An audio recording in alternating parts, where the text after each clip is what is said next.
Maraming tao ang hindi nakakaalam kung paano tamang lagyan ng pataba ang kamatis upang magbunga ito ng mas malalaki at mas maraming prutas. Ngayong araw ibabahagi ko sa inyo ang isang espesyal na formula.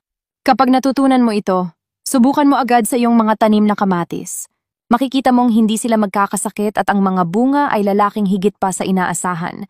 Bago mo panoorin, huwag kalimutang i-like at i-save ang video na ito para madali mong balikan kapag kailangan mo na ito. Simple lang ang formula. Paghaluin ang 20 milliliters ng suka, 20 grams ng asin, 20 grams ng asukal na pula, at 15 liters ng tubig.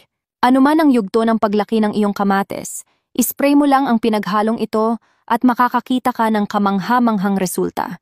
Mas marami ang pamumulaklak ng iyong kamatis, mas lalaki at gaganda ang mga bunga.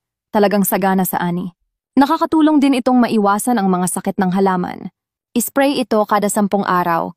At pagkatapos ng 2 hanggang 3 beses, mamumunga na ng sagana ang iyong mga kamatis na may mas mataas na ani at kalidad. Marami ng bihasang nagtatanim ang gumagamit nito. Subukan mo rin! Sundan mo ako para sa iba pang pang-araw-araw na tips sa pagtatanim.